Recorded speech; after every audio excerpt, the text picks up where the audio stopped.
Hello students, welcome to today's class. Today we discuss the topic density. So what is density? So you take equal masses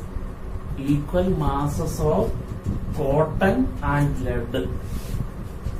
You take equal masses of cotton and lead. So what about their volume? So you can see that volume of cotton is more than the volume of lead. If you take equal masses of cotton and lead, you can see that the volume of cotton is much more than the volume of lead. Why? In cotton, the particles are loosely packed, and in lead, the particles are closely packed. Or we can say that cotton is less denser than lead, or lead is denser than cotton. That is the conclusion. Once again I repeat, we take equal masses of cotton and lead. Even though the masses of cotton and lead are equal, they have different volume. The volume of cotton is much more than the volume of lead. The reason is that in lead the particles are closely packed compared to cotton. Or we can say that lead is denser than cotton. And now the next, we take a equal volume of iron and wood. We take a equal volume. Volume means the total space. The space occupied by an object is called its volume. So we take equal volume of iron and wood. Equal volume of iron and wood is taken.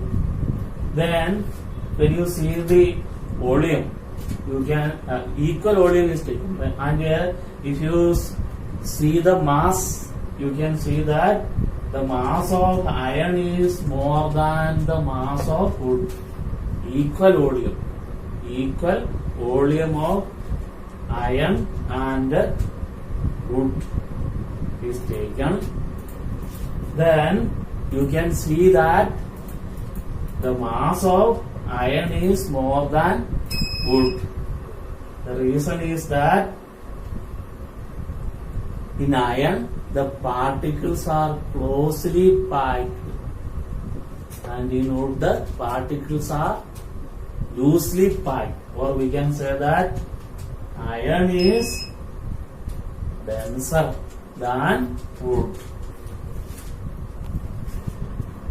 So what is density? Density is the ratio of mass and volume. Mass per unit volume of a substance is called its density. Then what is the unit of density? First we write the SI unit of density. So SI unit of density is SI unit of mass upon SI unit of volume. SI unit of density is SI unit of mass upon SI unit of volume. SI unit of mass is kilogram, and SI unit of volume is meter cube. So the SI unit of density is kilogram per meter cube. Kilogram per meter cube is the SI unit of density. Then what about the CGS unit of density? CGS unit of density is CGS unit of mass upon CGS unit of volume. CGS unit of mass is gram and CGS unit of volume is centimeter cube. So CGS unit of density is gram per centimeter cube. So gram per centimeter cube is the CGS unit of density. So SI unit is kilogram per meter cube and CGS unit is gram per centimeter cube. Now we see the relationship. What is the relationship between SI and CGS unit of density? So the SI unit of density is kilogram per meter cube. So SI unit of density is kilogram per meter cube. What is the relation between kilogram per meter cube and gram per centimeter cube? So 1 kilogram is 1000 gram. 1 kilogram is equal to 1000 gram. And what about 1 meter cube? 1 meter cube is equal to how much centimeter cube? So 1 meter cube means 1 meter into 1 meter into 1 meter. So it means 100 centimeter into 100 centimeter into 100 centimeter. So 1 meter cube is 100 into 100 into 100 centimeter cube. So 1 meter cube is equal to 1 meter cube means 1 meter into 1 meter into 1 meter. So 1 meter is 100 centimeter. So 1 meter cube means 100 into 100 into 100 centimeter cube. So we get 1 kilogram per meter cube is equal to 1 upon 1000 gram per centimeter cube. Cross multiplying, then we get 1 into 1000 kilogram per meter cube is equal to 1 gram per centimeter cube. So 1 gram per centimeter cube is equal to 1000 kilogram per meter cube. So 1 gram per centimeter cube is equal to 1000 kilogram per meter cube. This is the relationship between CGS and SI unit of density. We have to convert gram per centimeter cube into kilogram per meter cube. You have to multiply it by 1000 kilogram per meter cube. For example, you have to convert 2 gram per centimeter cube into kilogram per meter cube. How to convert it? 1 gram per centimeter cube is equal to 1000 kilogram per meter cube. So 2 gram per centimeter cube is equal to 2 into 1000 kilogram per meter cube. So 2 into 1000, 2000 kilogram per meter cube. And if you had to convert 5 gram per centimeter cube into kilogram per meter cube, 5 gram per centimeter cube is equal to 5 into 1000 kilogram per meter cube, which is equal to 5000 kilogram per meter cube. For converting gram per centimeter cube into kilogram per meter cube, we multiply by 1000.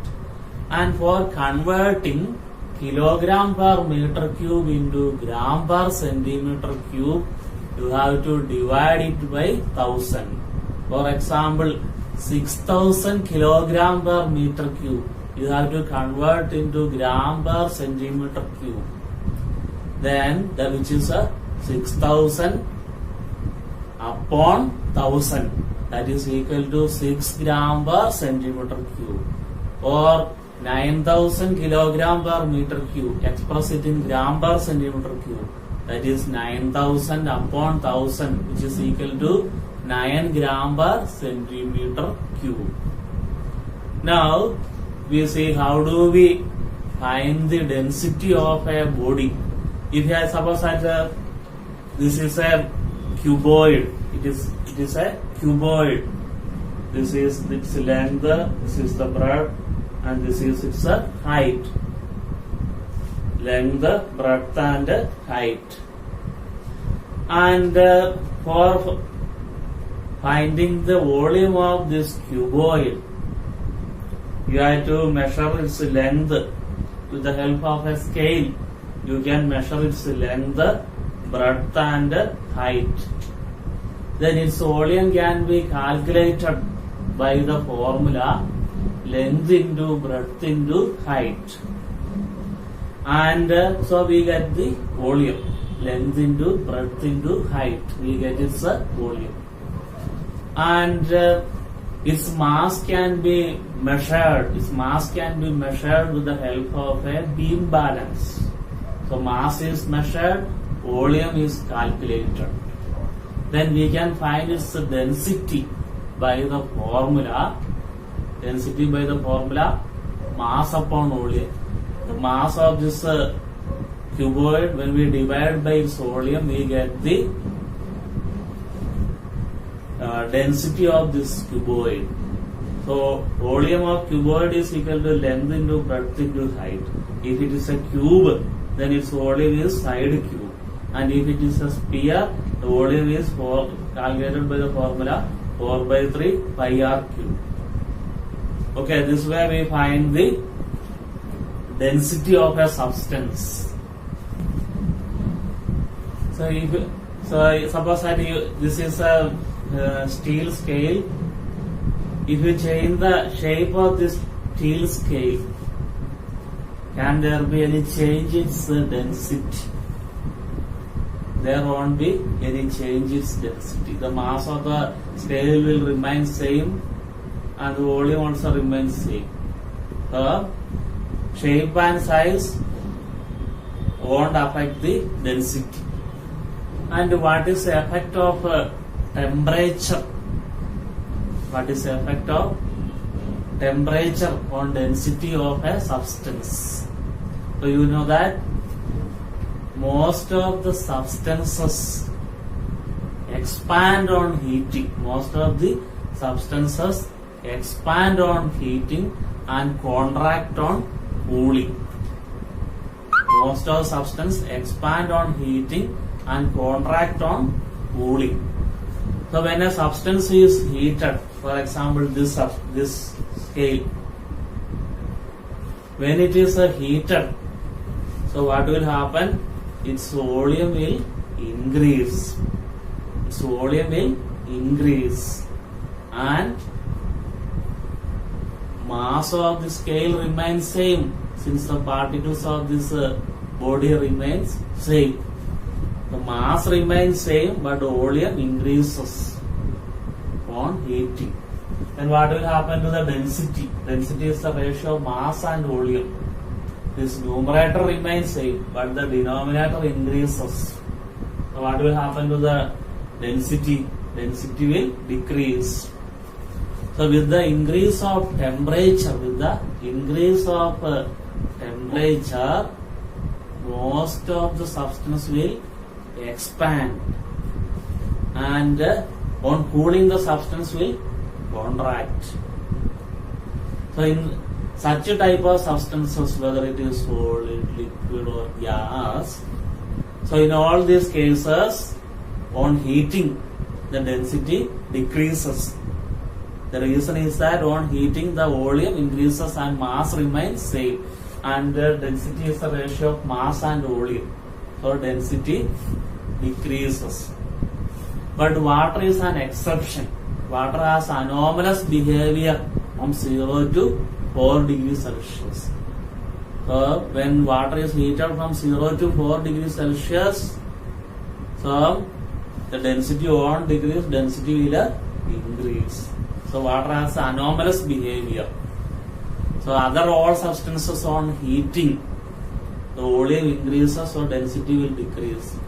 But water has anomalous behavior. Now we discuss some of the vessels used for measuring volume. So first one is measuring cylinder. You can see the diagram of measuring cylinder. So it is made up of glass or plastic and is graduated in milliliter. Graduated in milliliter with its zero mark at the bottom. Zero mark is at the bottom. The graduations then increase upward. Graduations increase upward. So this is the diagram of measuring cylinder. Suppose that you have to take 50 ml of a certain solution. Then you pour the solution up to this mark. Then we get 50 ml of that particular solution. And if you have to take 60 ml of a particular solution, then you pour that solution in the measuring cylinder up to the mark 60. We get that much. We get that much quantity of that solution. So this is about measuring cylinder. Now the next one is measuring beaker. So this is the diagram of measuring beaker. A measuring beaker is made up of glass, plastic or metal like aluminium. It is used to take out a fixed volume of liquid like milk, oil, etc. So this is also available for different quantities like 100 ml, 200 ml, 500 ml, etc. So suppose that you have to take 100 ml of oil from a large container of oil. Then we put this measuring beaker in that large container, and this measuring beaker is fully filled with oil. Then we get 100 ml of oil. And suppose that you have to take out 500 ml of milk from a large container of milk. Then you put this measuring beaker in that container and fill it fully. Then we get 500 ml of that liquid. The next is a Eureka can. This is the diagram of a Eureka can. A Eureka can is a glass beaker with a side opening near its mouth, which is known as spout. You can see the diagram. A beaker with an opening at the near the mouth, which is called a spout. Thus, the beaker can contain a volume of liquid up to the spout. Any excess of liquid overflows through the spout. So this is the diagram of a Eureka can. This is your assignment. These are the question. First question. Define the term density of a substance. Second, name the SI unit of density. How is it related to gram per centimeter cube? Third question, density of brass is 8.4 gram per centimeter cube. What do you mean by this statement? Fourth question. Arrange the following substances in order of their increasing density: iron, ore, brass, water, and mercury. The next one. How does the density of a liquid or gas vary with the temperature? The next one. A given quantity of a liquid is heated. Which of the following quantity will vary and how? A. Mass, B. Volume, and C. Density.